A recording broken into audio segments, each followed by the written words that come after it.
హరే కృష్ణ అనురువాచ. మాతాజీ. హరే కృష్ణ. ఎవరు మాతాజీ? ఆ, హరే కృష్ణ మాతాజీ. చెప్పమ్మా. అంటే భగవంతుని యొక్క దివ్య ఇంద్రియాల్ని తృప్తిపరచడం అన్నారు కదా మాతాజీ. అవును, అవును. అది అది అది ఎలా ఎలా సాధ్యం అవుతుంది, ఎలా ఎలా చేయాలి ఎలా అని? చేయాలనే దానికి మనకి ఎక్కడి నుంచి డైరెక్షన్స్ వస్తున్నాయి? మనకు ముందు నుంచి ఈ స్క్రిప్చర్స్ ద్వారా వస్తున్నాయి, ఆచార్యుల ద్వారా వస్తున్నాయి. అంటే మనం ఏదన్నా చేస్తే, ఏది చేసినా కూడా మన సాటిస్ఫాక్షన్ కోసం కాకుండా భగవంతుని సంతోష పెట్టాలి. అది సింపుల్ గా ఆయన చెప్పారు కదా భగవద్గీతలో 9th చాప్టర్ లో, ఎత్కరోషి యదశ్నాసి యజ్జుహోషి తదాసియత్ ఎత్తపస్యసి కౌంతేయ తత్కృష్వ మదర్పణం. అంటే మనం ఏది చేసినా అది నా కోసము, నా ఇంద్రియాల కోసము, నా వాళ్ళ కోసం అని భావన కాకుండా చేసిన పనినే ఆ భావన భగవంతుడి కోసం, భగవంతుడి అని చేస్తే అదంతే సింపుల్. ఇంకా అంతకంటే పెద్దగా ఏం లేదు దాంట్లో. మన అంటే మన భగవంతుని ఇంద్రియాలు అని మెన్షన్ చేశారు కదా మాతాజీ. అంటే యా, అంటే దివ్యేంద్రియాలు. ఏ ఆ, ఆ, ఆ, అంటే అవి అవి ఏంటి అవి? ఏంటంటే సేమ్ మనలాగనే భగవంతుడి రెప్లికాస్ కదా మనము. ఆయనలాగానే మనం ఉన్నాం. ఆయన ఆయన అన్- ఆయన యొక్క దేహం దివ్యమైంది, మనది భౌతికమైంది. కానీ భగవంతుడు కూడా మరి నాసిక, జిహ్వ అవన్నీ ఉన్నాయి కదా.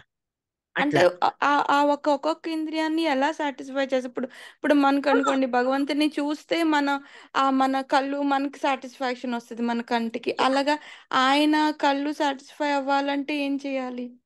ఆహా, అలా మంచి ఆ క్వశ్చన్ కంటెక్స్ట్ అంటే వేశారు. ఇప్పుడు మనము ఆయనకి సేవ మన చేత్తో ఏమైనా ఆయనకి వండి పెడితే మన చేతులు అంటే ఆ సాటిస్ఫాక్షన్ మన హ్యాండ్స్కి వస్తుంది. ఆయన చూడడం వల్ల మన ఐ సాటిస్ఫాక్షన్ వస్తుంది. అలాగా భగవంతుని ఇంద్రియాలు ఆయన ఇంద్రియాలు సాటిస్ఫాక్షన్ అంటే అంటే ఏ కంటెక్స్ట్లో ఎలాగా అని? రాజీ, పర్ఫెక్ట్ క్వశ్చన్ మీది. ఎందుకంటే ఇక్కడే మనం భగవంతుని ఇంద్రియాలను ఎందుకు దివ్యాంద్రియాలు అంటున్నాము అనే విషయం మనకు క్లారిటీ తెచ్చుకోవాలి.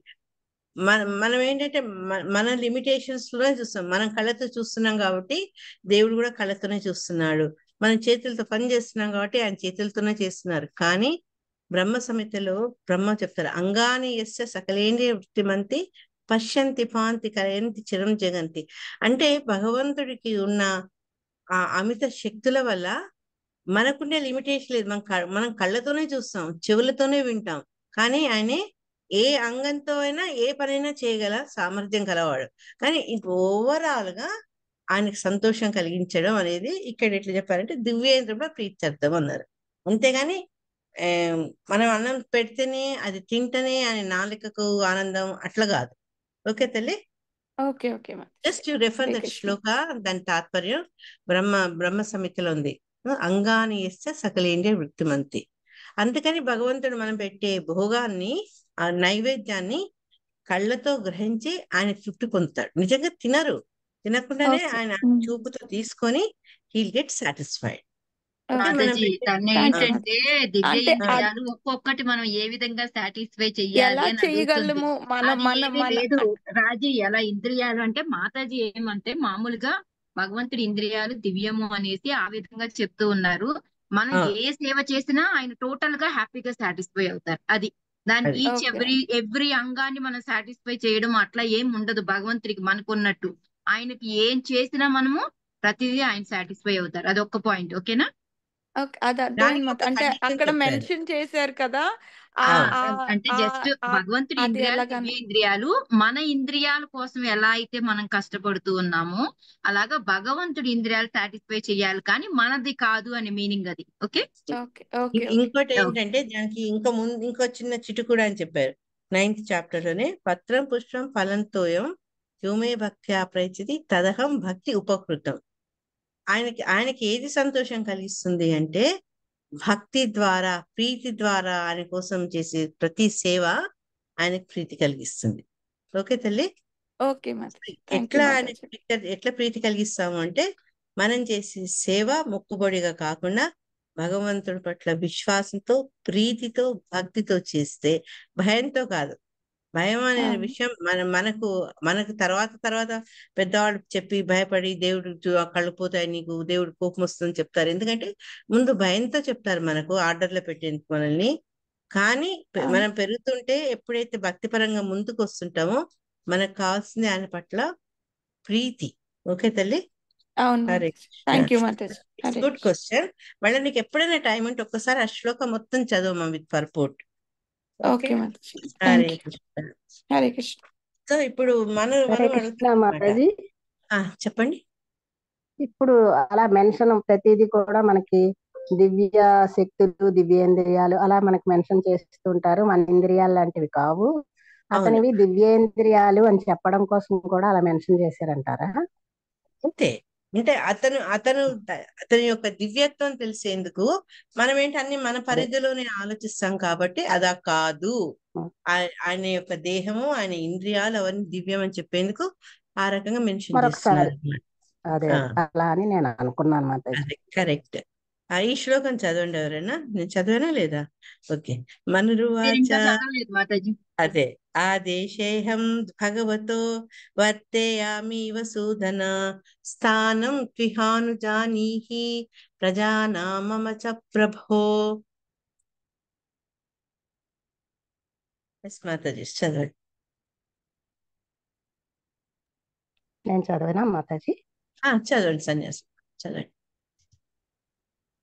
మనుర్వాచ ఆదేశేహం భగవతో వర్తేయామీవ సూదన స్థానం త్రిహానుజానీహి ప్రజానాం మమ చ ప్రభో.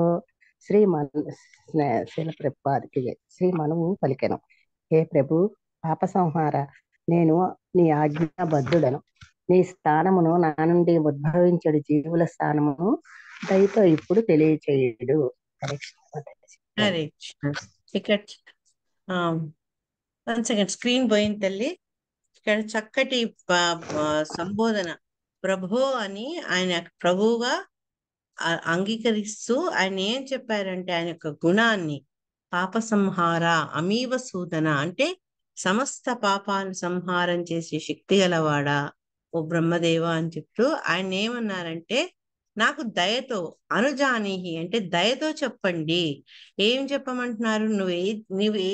నీ నుంచి వచ్చే ఆజ్ఞలన్నిటినీ నేను పాటిస్తాను, కానీ నాకు ఇప్పుడు నేను ఎక్కడ ఉండాలి, నేను ఉత్పత్తి చేయబోయే జీవులు వాళ్ళు ఉండేందుకు ఏ స్థానం ఉందో ఆ స్థానం గురించి నాకు చెప్పండి అంటున్నారట. నా అడ్రస్ ఏమిటి అని అడుగుతున్నారు ఈయన. ఎక్కడ నా సంతానం ఉండగలుగుతుంది ఆ ప్రదేశాన్ని చూపించమని అడుగుతారు అని చెప్తూ. ఎందుకు ఆ ప్రశ్న అడగాల్సి వచ్చింది అంటే ఆ భూమి రెడీగా ఉందనుకోండి, అప్పుడు మనం అడగాల్సిన ప్రశ్న ఈ ప్రశ్న అడగాల్సిన అవసరం లేదు. కానీ అక్కడ ఆ భూమి అతనికి అందుబాటులో లేదు. ఏమైందట అంటే అది యదోకః సర్వభూతానాం మహీమగ్నా మహాంభసి అస్య ఉద్ధరణే యత్నో దేవదేవ్యా విధీయతాం. హరే కృష్ణ. హరే కృష్ణ మాతాజీ. ప్రణామం. చదువు. ప్రణామ్స్. యదోక సర్వభూతానాం మహీమగ్నామహంభసి అస్య ఉద్ధరణే యత్నో దేవదేవ్యా విధీయతాం.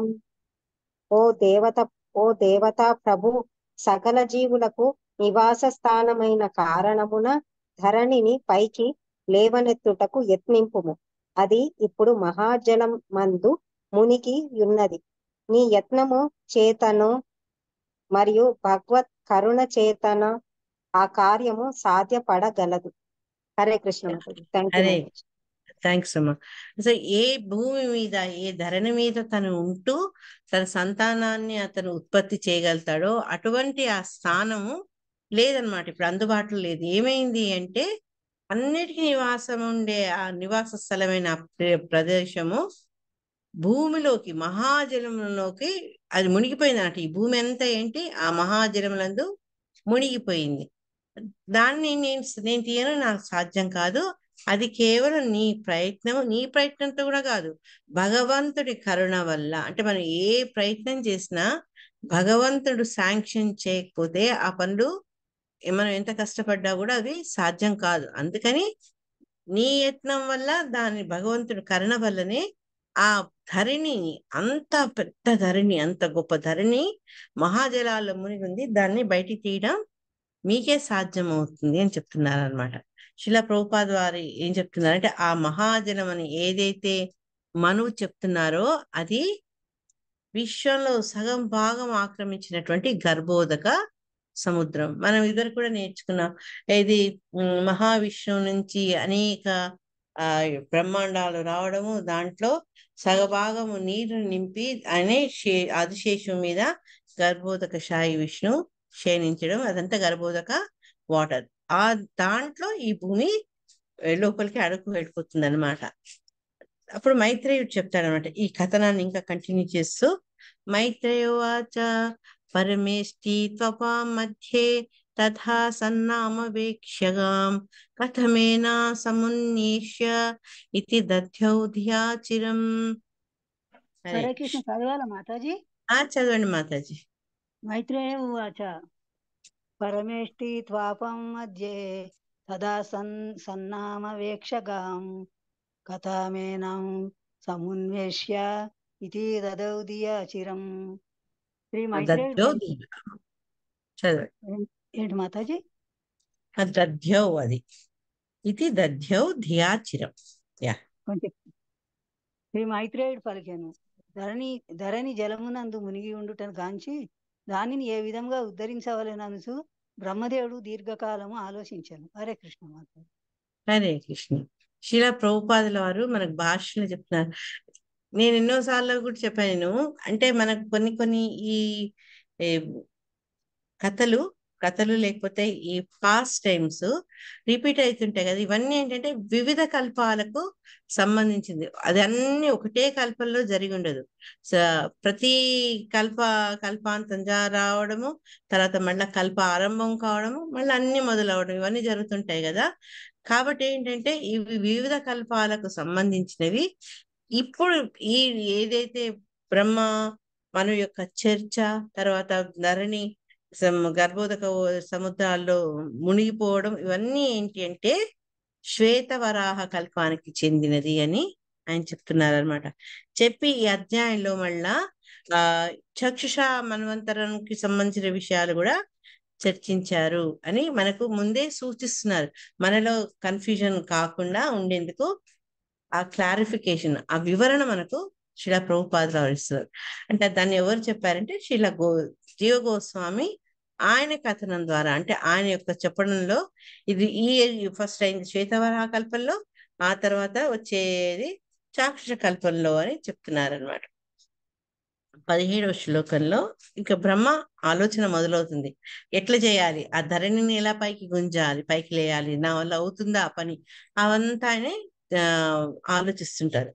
సుజతో మే క్షితిర్వార్భిః ప్లావ్యమానా రసాంగత ఆధాత్ర కిమనుష్ఠేయం అస్మాభిః సర్గయోజితైః యస్యాహం హృదయాదాసం స ఈశో విదధాతు మే. హరే కృష్ణ. హరే కృష్ణ మాతాజీ. చదవండి మాతాజీ.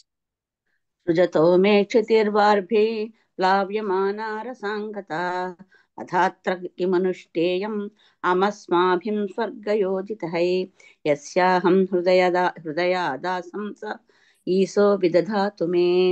బ్రహ్మదేవుడు ఇట్లా తలపోసెను, సృష్టి కార్యమున నేను నిమగ్నుడై ఉన్నప్పుడు జలప్రళయముచే ధరణి ముంచివేయబడి సముద్ర అడుగు భాగమునకు పోయినది. సృష్టి కార్యమున నెలకొని ఉన్నట్టు నేను ఈ విషయమున ఏమి చేయగలను?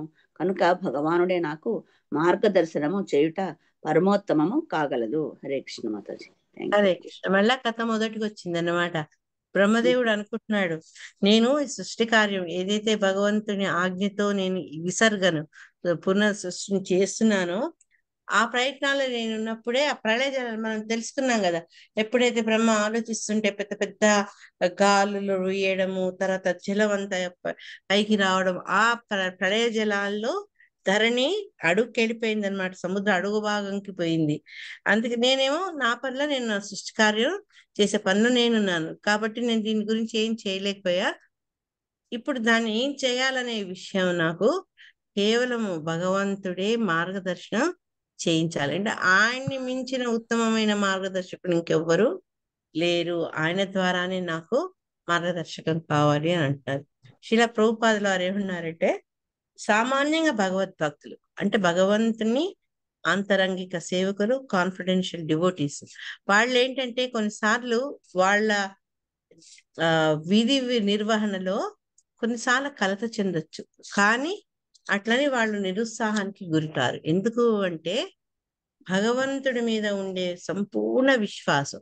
ఎప్పుడైతే మనకు భగవంతుడి మీద విశ్వాసం ఉండదో అప్పుడు ఏంటంటే మనం మన మీద, మన మేధ మీద, మన శక్తి మీద ఆధారపడతాం. కాబట్టి దాంట్లో మనం చేసే పనిలో విజయం కాకపోతే నిరుత్సాహపడిపోతాం. దాని గురించి మనం ఇంకేంటంటే ఆసక్తి పోతుంది, వదిలేస్తాం. కానీ భక్తుడు ఏంటంటే భగవంతుడి మీద సంపూర్ణ విశ్వాసంతో ఎటువంటి ఛాలెంజెస్ వచ్చినప్పటికీ కూడా అతను దాని నుంచి నిరుత్సాహపడడు, వెనుతిరగడు. ఎందుకు అంటే భగవంతుడే వాళ్లకు మార్గదర్శనం చేస్తారు. తర్వాత తన భక్తుడు తన కార్యనిర్వహణ, తన పనులు చేసేందుకు, విధులు చేసేందుకు ఆయనని ఆ దారిలో ఉండే అడ్డంకులన్నిటిని కూడా తీసేసి సుగమం చేస్తారు. అయితే మనం అనుకోవచ్చు మరి భక్తులకు ఎన్నో ఛాలెంజెస్ ఉంటాయి కదా అని. భక్తుడు భగవంతుడి పట్ల ఎంత విశ్వాసం ఉందో, ఆ భక్తిలో ఎంత పటిష్టంగా ఉన్నాడో తెలుసుకునేందుకు కొన్నిసార్లు మనకు సమస్యల రూపంలో ఈ రకమైనటువంటి సవాలు బహుశా స్వామి విసురుతాడేమో.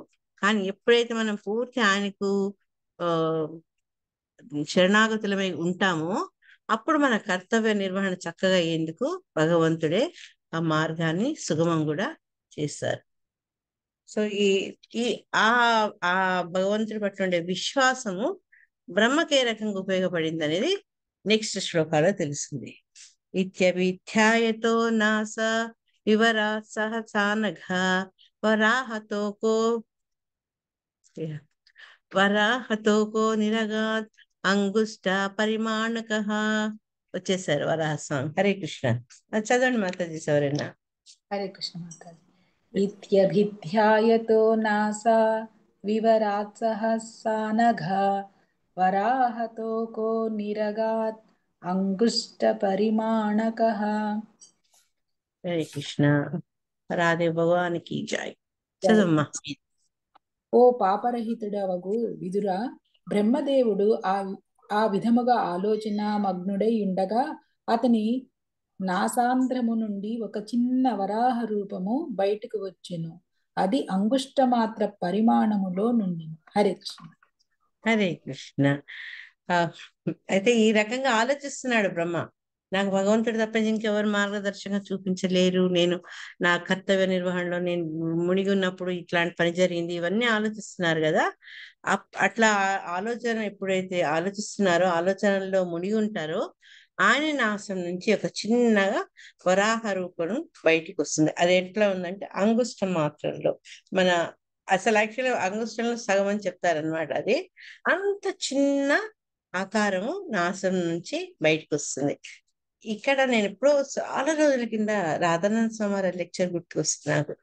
వరాహ అవతారణ గురించి చెప్పినప్పుడు అనుకుంటా ఆయన ఏం చెప్పారంటే, సామాన్యంగా నాసిక నుంచి వచ్చే పదార్థము మనకు పవిత్రమైంది కాదు. కానీ ఇక్కడ భగవంతుడు సాక్షాత్ బ్రహ్మ యొక్క నాసిక నుంచి వచ్చి ఆయన యొక్క ఔచిత్యాన్ని, అంటే ఇటువంటివన్నీ ఆయనకు అన్వయించుకోలేము అన్న విషయాన్ని ఆయన స్పష్టంగా చూపిస్తారనమాట. ఏ రకంగా అయితే ఆయన వచ్చి ఇంత వామనుడుగా వచ్చి ఒక్కసారి త్రివిక్రముడుగా ఎలా అయ్యారో, ఇక్కడ కూడా ఆయన ఏంటంటే అంగుష్ట మాత్రమైనటువంటి మహావరాహుడు, శ్వేతవరాహుడు అని ఏమయ్యారో నెక్స్ట్ లోకలే చెప్తారనమాట. తస్యాభి పశ్యతః కస్తః క్షణేన కిల భారత గజమాత్రః ప్రవద్వృద్ధే తదద్భుత అభూన్మహత్. అభూత్ మహత్. యా. హరే హరే కృష్ణ. చదవండి. తస్యాభిపశ్యత్తః కస్తః క్షణేన కిల భారత గజమాత్రః ప్రవృద్ధే తద్ అద్భుతమభూన్మహతే. ఓ భరత వంశజుడా, బ్రహ్మదేవుడు దానిని గాంచునంతలో ఆ వరాహ రూపము బ్రహ్మాండముగు ఏనుగు వలె అద్భుతముగా ఆకాశమున నెలకొనెను. హరే కృష్ణ. హరే కృష్ణ. ఇక్కడ విదురుడిని ఆయన ఉద్దేశించి చెప్తున్నారు, ఓ భరత వంశుడా అని. మైత్రేయుడు ఏం చెప్తున్నారు అంటే, ఏదైతే అంగుష్ట మాత్రంగా బ్రహ్మ యొక్క నాసిక నుంచి వచ్చిందో అది చూస్తూ చూస్తూ ఉండగానే ఆకాశంలో ఎంత అద్భుతంగా ఒక ఏనుగు ఆకారం, అంటే అంత పెద్దగా అన్నమాట, బ్రహ్మాండమైన ఏనుగు వలె అది ఆయన చూడగలిగారు అనమాట. అంటే అతను ఆలోచిస్తుంటేనే అంత అద్భుతంగా దాని కాయాన్ని పెరిగిపోతుంది అనమాట. దేహం, ఆ ఒక అద్భుత రూపం యొక్క దేహం పెరుగుతుంది. చక్కగా వాడారు. తత్ అద్భుతం అభూత్ మహత్ అంటే అటువంటి ఆ ప్రాణి అసాధారణంగా గొప్ప శరీరంలోకి మారింది అనమాట. చూస్తుంటే తన కాయం అంతా పెరిగిపోయింది. 20వ శ్లోకంలో మరీచి ప్రముఖైర్విప్రైః కుమారైర్మనునా సహ దృష్ట్వా తత్సౌకరం రూపం తర్కయామాస చిత్రధా. హరే కృష్ణ. హరే కృష్ణ మంది. చదవండి. మరీచి ప్రముఖైర్విప్రైః కుమారైర్మనునా సహ దృష్ట్వా తత్సౌకరం రూపం తర్కయామాస చిత్రధా. ఆకాశమునందు వరాహమును పోలిన అద్భుత రూపమును కాంచి చకితుడైన బ్రహ్మదేవుడు మరీచి వంటి ప్రముఖులకు విప్రులతోనూ సనకాది కుమారులు మరియు మనుతోనూ కూడినవాడే పరిపరి విధముల తర్కింపతొడగను. హరే కృష్ణ. ఈ అద్భుత రూపాన్ని దీన్ని బట్టి మనకి ఏం తెలుస్తుందంటే, కేవలం బ్రహ్మే కాదు, బ్రహ్మపుత్రులు కుమారులు అందరూ మనువుతో సహా సపరివారంగా అందరు కూడా అద్భుత రూపాన్ని చూశారనమాట వాళ్ళు. ఎందుకంటే అది ఆకాశంలో నిలిచింది ఆ రూపం. అది ఎట్లా ఉందటంటే అద్భుత రూపం వరాహమును పోలి ఉంది. తత్సౌకరం రూపం అన్నారు. అంటే ఆ సూకర రూపంలో ఉందన్నమాట ఆ అద్భుతమైన ఆ రూపం. అది చూసి ఆశ్చర్యమై తన పరివారంతో కూర్చొని దాని గురించి అని చర్చిస్తున్నారనమాట. పరిపరి విధముల తర్కింపదొడు సాగింది. వాటి గురించి వాళ్ళు చర్చించడం మొదలు పెడతారు. కిమేత సూకర వ్యాజం సత్వం దివ్యం అవస్థితం అహోబతాశ్చర్యమిదం నాసాయామి వినిశ్రుతం. హరే కృష్ణ మాతాజీ. హరే కృష్ణ. కిమేతస్సూకరవ్యాజం సత్వం దివ్యమవస్థితం అహో బతాశ్చర్యమిదం నాసాయామే వినిశ్రుతం. సూకరమనడి మిషతో ఎవరైని దివ్య పురుషుడు ఇచ్చటకు అరుదించినాడా? నా నాసిక నుండి అతడు బయల్వెడలుట పరమాద్భుతం ఉన్నది. హరే కృష్ణ. హరే కృష్ణ. అంటే ఈ జరిగిన పరిణామాలు చూస్తే ఆయనకు ఆశ్చర్యంగా ఉంది, అద్భుతంగా ఉందన్నమాట. ఎవరన్నా దివ్య పురుషుడు ఈ సూకరం చిన్నగా ఉండి అది ఆ రూపంతో ఈ రకంగా అరుదించాడా, ఈ రకంగా వచ్చాడా, అది నాసిక నుంచే రావడం ఇంకా ఆశ్చర్యజనకంగా అద్భుతంగా ఉంది అని తన పరివారంతో అతను చెప్తుంటారనమాట. దృష్టోంగుష్ట శిరో మాత్ర క్షణాద్ గండ శిలా సమః అపి స్విద్ భగవానేష యజ్ఞో మే ఖేదయన్మనః.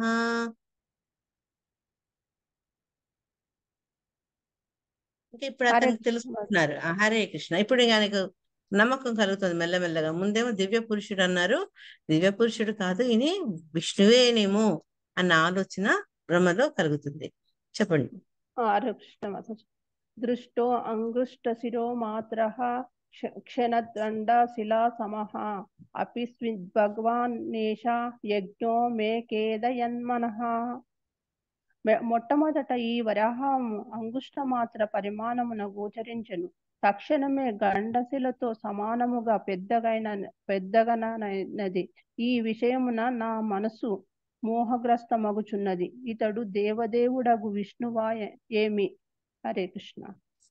ఇప్పుడు అతనికి అనుమానం వచ్చింది, ఇది మామూలుది కాదు, బహుశా విష్ణువే అయిండొచ్చు అన్న భావన అతనిలో కలుగుతుంది అనమాట. ఎందుకంటే అది ఫస్ట్ అంగుష్ట మాత్రంలోనే ఈ బయలుదేరింది. కానీ అది చూస్తుండగానే ఎంతో పెద్దగా అయిపోయింది అనమాట. అది చూసి అటు అంత గొప్ప జీవి అయినటువంటి బ్రహ్మని మోహగ్రస్తం అవుతుంది, అంటే చంచలమైతుంది.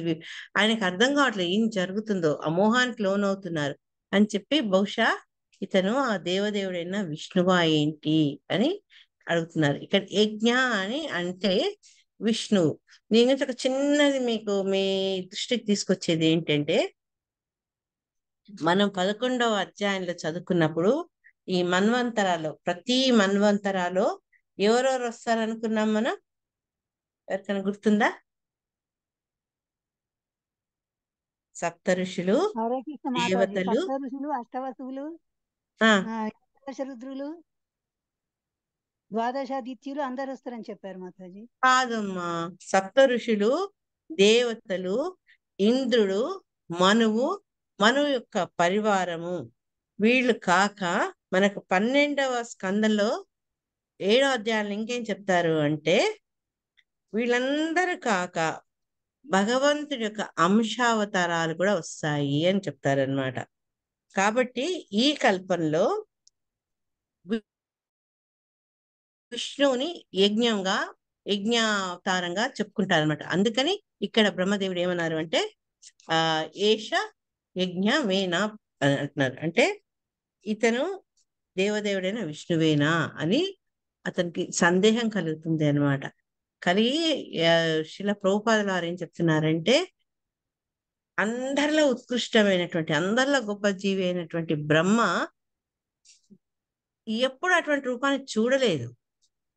కానీ చూడకపోయినప్పటికీ కూడా భగవద్భక్తుడు కాబట్టి, భగవంతునిచే ఆయన జ్ఞానాన్ని పొందినవాడు కాబట్టి, ఓహో ఇది వేరే కాదు, ఇది ముందు డౌట్ వచ్చింది ఏదో మహాపురుషుడని, కానీ ఇది విష్ణు ఒక అవతారమే అన్న ఊహ అతనిలో జనిస్తుంది అనమాట. చెప్తూ బ్రహ్మ కూడా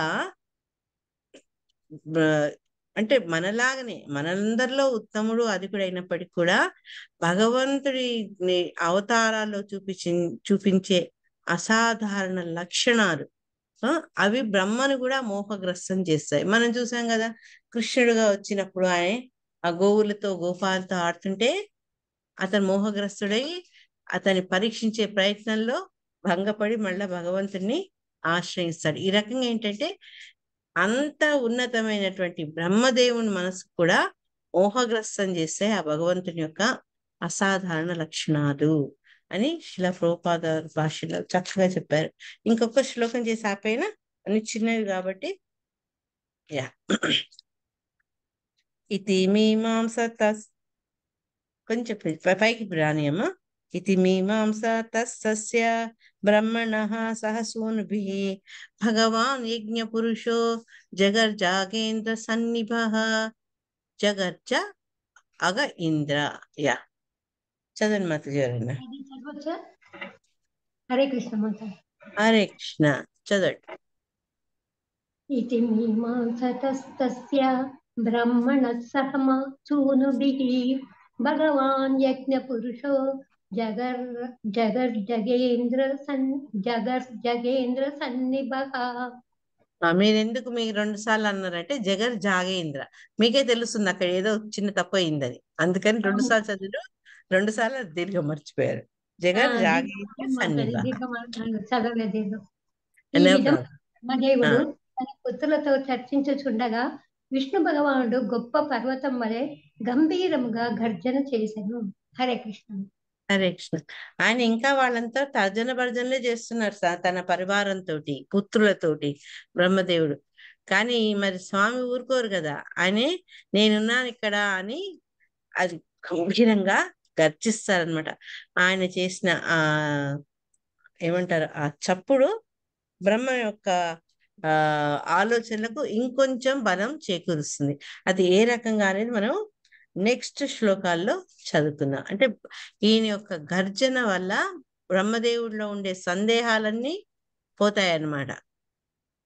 అప్పుడు విష్ణువేమోనేమో అన్న ఆలోచనను అది స్థిరపరిచేటట్టుగా ఉంటుంది స్వామి ఆ గర్జన. హరే కృష్ణ. సో హరే కృష్ణ మాతాజీ, ఒక్కసారి అది జయదేవ్ గోస్వామి పాడండి మాతాజీ. వరాహంది. ఓకే, వరాహం అన్నావు కాబట్టి చెప్తున్నా నేను.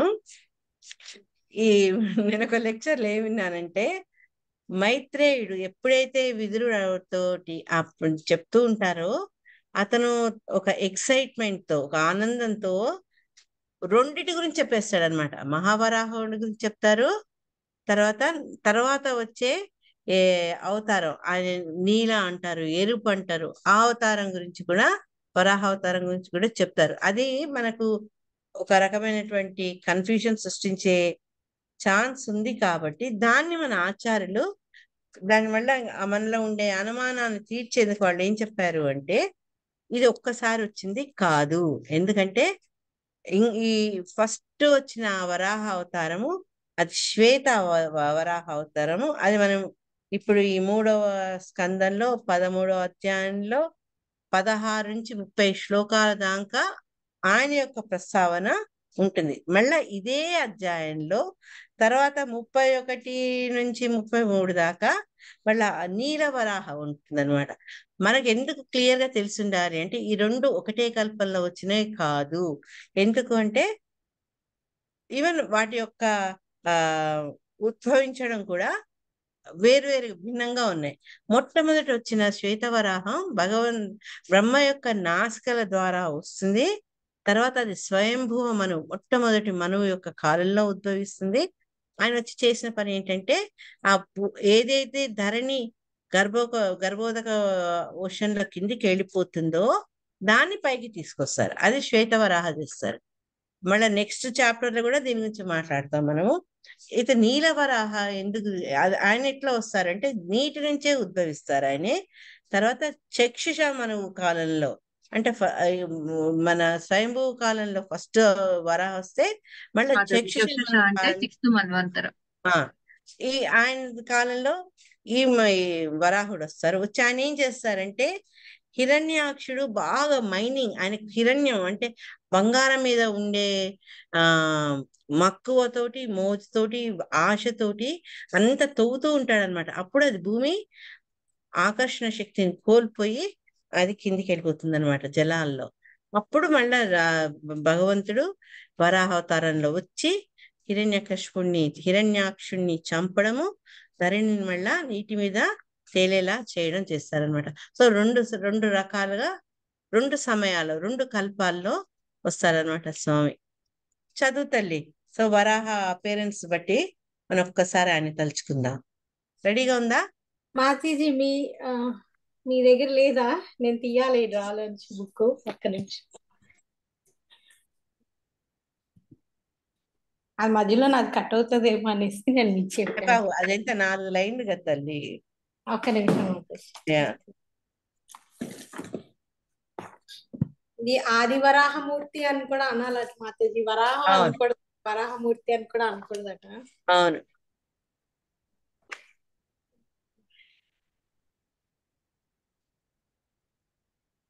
అది ఏ స్టాంజాలో మాతాజీ? చితిరిక. ఓకే, ఫస్ట్ దాంట్లోనే ఉంటదమ్మా. అవునవును, అదే చూస్తున్నా. ఫస్ట్ దాంట్లో 4th, 2nd, 3rd.